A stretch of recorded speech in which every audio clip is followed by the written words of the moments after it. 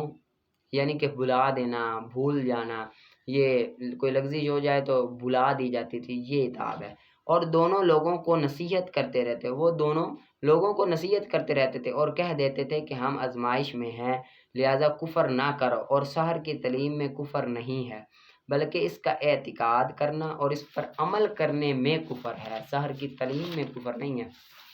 ٹھیک ہے، آگے آپ نکالیں اصول الشاشی کا۔ ومن صور بیان التغییر الاستثناء ذهب اصحابنا الى ان الاستثناء تکلم بالباقی بعد الثناء ثنیا كأنه لم يتكلم الا بما باقی وعنده صدر الكلام ينعقد علة لوجوب الكل الا ان الاستثناء يمنعها من العمل بمنزلة عدم الشرط فی باب التعلیق، اور بیان تغییر کی صورتوں میں سے استثناء ہے، دوسری صورت، ایک تو تعلیق تھی، دوسری استثناء ہے۔ ہمارے علماء اس طرف گئے ہیں کہ استثناء کے بعد باقی کے تکلم کا نام استثناء ہے، گویا کہ کلام نہیں کیا مگر باقی مانند کا، باقی جو ہے اس کا، اور امام شافعی کے نزدیک کل واجب ہونے کے لیے صدر کلام علت ہے، مگر استثناء اس کو عمل سے روکتا ہے۔ یہ باب تعلیق میں عدم شرط کے مرتبے میں ہے۔ خلاصہ کلام یہ ہے کہ احناف کہتے ہیں استثناء کے بعد جو کچھ بتا متکلم نے وہی کہا، جس طرح کی مثال ہے نا، ایک شخص نے کہا لی فلان علیہ الف، مجھ پر 1000 درہم ہے، مگر الا میتن، مگر 100۔ اب استثناء کے بعد کیا بچتا ہے؟ 900 بچتا ہے۔ مجھ پر 1000 ہے مگر 100، اب کیا بچتا ہے کہ مجھ پر 900 ہے۔ تو احناف کے نزدیک ہے کہ استثناء کے صورت میں کہ اس نے کلام ہی 900 کو کیا ہے، اس نے 1000 کی بات ہی نہیں کی، اس کا مقصود ہی 900 ہے۔ اور امام شافعی فرماتے ہیں نہیں، ابتداً تو اس نے پورا ہی کلام کیا کہ مجھ پر 1000 درہم ہے، بعد میں جب استثناء آ گیا تو استثناء نے 100 کو اڑا دیا۔ حقیقت میں کلام جو ہوگا وہ صدر کلام پر ہوگا، حقیقت میں اس نے کلام پورے کا ہی کیا، بعد میں آ کر اس نے 100 کو اڑا دیا۔ اسی طرح آگے مثال سے اس کی دلیل دیتے ہیں۔ مثال یہ ہے کہ رسول اللہ کا قول لا تبیع الطعام بالطعام، کہ تم کھانے کو کھانے کے بدلے نہ بیچو مگر برابر۔ اس میں اختلاف واضح ہیں، دیکھیں، کھانے کو کھانے کے بدلے میں نہ بیچو کیا ہے؟ کھانے کو کھانے کے بدلے میں نہ بیچو۔ تو امام شافعی فرماتے ہیں کہ کائنات میں جتنے بھی کھانے ہیں، ہر ایک کھانے کو ہر ایک کھانے کے بدلے میں بیچنا حرام ہے۔ آگے استثناء آ گیا مگر برابر، یعنی کہ برابر نے آ کر کیا کر دیا؟ ٹھیک ہے، بیچ دو، ٹھیک ہے۔ تو امام شافعی فرماتے ہیں کہ یہ صدر کلام ہے اور یہ کل کے وجوب کی علت ہے، لہذا کائنات میں جتنے بھی کھانے ہیں ان کھانوں کو کسی دوسرے کھانے کے بدلے میں نہیں بیچ سکتے مگر برابر بیچ سکتے ہیں، جو کہ ایک صورت جائز کی بچتی ہے کہ کھانے کو کھانے کے بدلے میں بیچا جائے، تو پس نتیجہ یہ نکلے گا کہ ایک مٹھی کو 2 مٹھیوں کے بیچ میں بیچنا یہ ناجائز ہے، ایک مٹھی ہو ادھر 2 مٹھیوں ہو تو یہ ناجائز ہے، کیونکہ وہ صدر کلام کہتے ہیں کہ بے کی نہیں ہے۔ ہم کہتے ہیں کہ ایک مٹھی کی بیع 2 مٹھیوں کے بدلے جائز ہے، کیونکہ یہ صدر کلام کے نیچے داخل ہی نہیں ہے، بلکہ ابتداً رسول نے فرمایا کہ کھانے کو کھانے کے نہ بیچو مگر برابر۔ تو خلاصہ کلام یہ نکلا کہ ہر بیع کو ہر بیع کے بدلے بیچ سکتے ہیں، لیکن اس میں زیادتی نہ ہو، کمی بیشی نہ ہو۔ اب ایک مٹھی دوسری مٹھی کے برابر بیچ تو سکتے ہیں، ادھر جو ہو ادھر گندم ہو بیچ سکتے ہیں۔ امام شافعی فرماتے ہیں کھانا ہے مطلقاً، چاہے جو کہو چاہے جسی چیز کو کھانا ہے۔ ہم کہتے ہیں نہ، ایک مٹھی کو 2 مٹھی کے بیچ سکتے ہیں، لیکن تساوت ہو، برابری ہو، برابری سے زیادتی ہوگی تو پھر وہ ناجائز ہوگا، ورنہ ناجائز نہیں ہے، ٹھیک ہے۔ ترجمہ اور اس اختلاف کی مثال حضور صلی اللہ علیہ وسلم کے قول لا تبیع الطعام بالطعام الا سواء بسواء میں ہے۔ پس امام شافعی کے نزدیک الاطلاق بیع الطعام بالطعام کی حرمت کی علت ہے کہ ہر بیع کو ہر بیع کے بدلے مطلقاً، اور اس مجموعے سے استثناء کے ذریعے مساوت کی صورت نکل گئی، پس باقی مانند صدر کلام کے حکم کے تحت باقی رہا، اور اس اطلاق کا نتیجہ ایک مٹھی طعام کی بیع کا 2 مٹھی طعام کے عوض حرام ہے ہونا ہے، اور ہمارے نزدیک ایک مٹھی طعام کی بیع اس نص کے تحت داخل نہ ہوگی، اس لیے کہ منہی سے مراد بیع کی وہ صورت ہے جس میں بندہ تساوی اور تفاضل ثابت کرنے پر قادر ہوتا ہے، یعنی کہ تساوی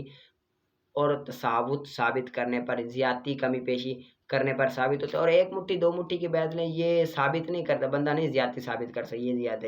ہے، ٹھیک ہے، کہ وہ نہیں عاجز کا سبب نہ ہو، پس جو معیار مساوی کے تحت داخل نہ ہو وہ حدیث کے تقاضے سے خارج ہے، ہی کیا ہے؟ خارج ہے، ٹھیک ہے۔ اس کو آپ نے اچھی طرح سے یاد کر لینا۔ آگے نکالیں آپ ہدایہ شریف کا ہے باب الماء الذی یجوز بہ الوضوء وما لا یجوز بہ۔ یہ اب پیچھے تو بیان کیا، پہلے تو طہارت حاصل کرنی، آگے اس طہارت کا بیان ہے کہ جس کے ساتھ پانی، یعنی کہ جس کے ساتھ طہارت حاصل ہوتی ہے، تو ادھر سے یہ بیان کر رہے ہیں، باب ہے اس پانی کے بارے میں جس کے ساتھ وضو کرنا جائز ہے اور جس کے ساتھ وضو کرنا جائز نہیں ہے۔ الطہارۃ من الاحداث جائزۃ، پاکی تمام احداث سے جائز ہے، آسمان کے پانی کے ساتھ پاکی حاصل کرنا، تمام حدثوں کی پاکی حاصل کرنا جائز ہے آسمان کے پانی کے ساتھ، اودیا وادی کے پانی کے ساتھ، والعیون چشمے، والابار کنویں، والبحار اور دریاؤں کے پانی کے ساتھ پاکی حاصل کرنا جائز ہے۔ اللہ تعالیٰ کا قول وَأَنزَلْنَا مِنَ السَّمَاءِ مَاءً طَهُورًا کہ ہم نے نازل کیا آسمان سے پاک پانی، اور وسلم کا قول الماء طہور لا ينجسہ شیء الا ما غیر کہ پانی پاک ہے جس میں کوئی چیز نجس نہ ہو، ہر وہ پانی پاک ہے جس میں کوئی چیز نجس نہ ہو مگر کہ اس کا تبدیل ہو جائے لون، رنگ، طعم، ذائقہ، ری، خوشبو، بو، جب تک یہ تبدیل نہ ہو جائے تب تک وہ پانی پاک ہے۔ اور وسلم کا قول دریاؤں کے بارے میں پاک ہے دریا کا پانی اور حلال ہے اس کا مردار، یعنی کہ مچھلیاں حلال ہے، اور اسم مطلق ہے ان پانیوں پر اطلاق کے اندر، اسم ان پانیوں پر اطلاق کے اندر مطلق ہے، یعنی کہ مطلقاً کہا گیا ہے پانی، تو پانی تمام پانیوں کو کیا ہے شامل ہے، ہر پانی کو کیا ہے شامل ہے، ہر جس پر لفظ پانی کا اطلاق کیا جاتا ہے اس کے ساتھ وضو کرنا جائز ہے، جس طرح کہ کہتے ہیں دریا کا پانی، نہر کا پانی، وادی کا پانی، چشمے کا پانی، تو جس کے ساتھ پانی لفظ آئے اس کے ساتھ کیا وضو کرنا جائز ہے، اور نہیں ہے جائز ہے اس کے ساتھ جس کو نچوڑا گیا درخت یا ثمر سے یا پھل سے،